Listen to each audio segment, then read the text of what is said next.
The Nevada desert baked under the scorching sun. Dust devils danced across the barren landscape. The air crackled with anticipation. Lieutenant Zoe Harrison adjusted her cap, a smirk playing on her lips. She had been chosen for a most unusual mission to educate an alien delegation about human warfare. The alien delegation, led by Ambassador Kvak, arrived in a sleek silver ship. It hovered silently above the makeshift viewing platform. Kvak and his entourage disembarked. Their movements were stiff, their expressions unreadable. Zoe knew what they were thinking, humans and their primitive weapons. Kvak, tall and reptilian, approached Zoe. His translator device whirred. "Lieutenant Harrison, we have come to observe your military exercises." His tone dripped with skepticism. Zoe, unfazed, offered a confident salute. "Welcome to Earth, Ambassador. Prepare to be amazed." The stage was set for an encounter that would challenge everything the aliens thought they knew about warfare. Little did they know, they were about to get a crash course in human ingenuity. The first lesson? Never underestimate the creativity of a species backed into a corner. Kvak surveyed the firing range with thinly veiled disdain. Rifles, grenades, even a rusty old tank. Also, primitive. He had seen interstellar battles fought with planet-cracking weapons. These human toys were an amusement, nothing more. "Lieutenant?" Kvak's voice was laced with condescension. "Are these the best your species has to offer?" Zoe's smile widened. "Ambassador, you judge a weapon by its firepower. We humans, we see potential where others see limitations." She gestured to the assortment of weaponry. "Each one of these tools, in the right hands, can be a game-changer." Kvak scoffed. His translator struggled to keep up with his rapid-fire alien speech. "Game-changer? You cannot be serious. These weapons are mere relics compared to our advanced technology." Zoe's eyes twinkled. "Then allow me to demonstrate, Ambassador. Perhaps a practical demonstration will change your mind." Zoe picked up a standard-issue sniper rifle. Kvak watched, utterly unimpressed. She set up her shot, her movements precise and economical. The target, a small, distant target, barely visible to the naked eye. "Observe, Ambassador," Zoe said, her voice calm and steady. She squeezed the trigger. The rifle barked. The bullet hit the target dead center. Kvak blinked, once, twice. He had not even seen the bullet travel. His translator sputtered, trying to catch up with his surprise. "Impossible," he finally breathed. "That shot, it defied the laws of physics." Zoe chuckled. "Not quite, Ambassador. Just bending them a little. You see, we humans have a knack for improvisation. We can make the impossible possible." Kvak remained silent. His reptilian eyes narrowed. He had underestimated these humans. Their technology may have been inferior, but their ingenuity, that was something else entirely. The demonstration continued. Zoe and her team showcased unconventional tactics, improvised explosives, camouflage techniques, flanking maneuvers. Each display left the alien delegation bewildered. Their advanced technology had never encountered anything like it. Kvak struggled to reconcile what he was seeing with his understanding of warfare. Their strategies were chaotic, unpredictable, yet undeniably effective.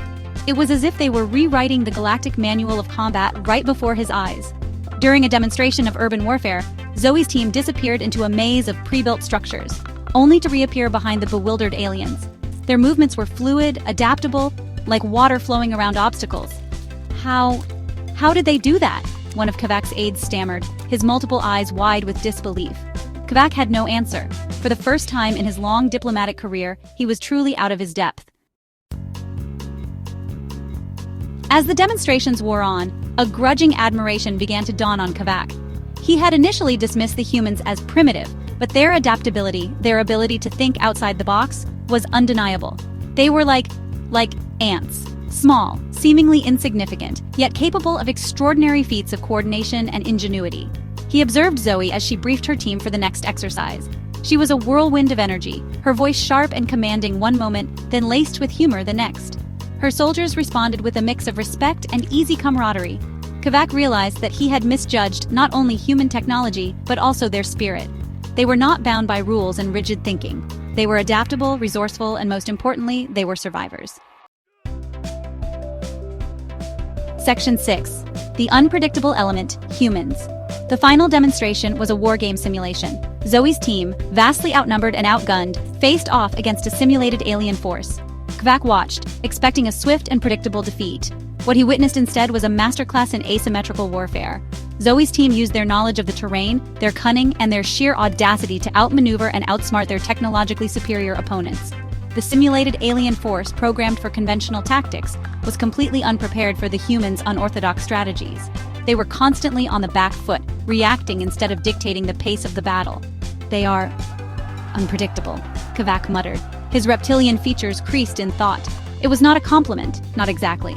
But it was not an insult either. It was an acknowledgement of a truth that had been staring him in the face all along.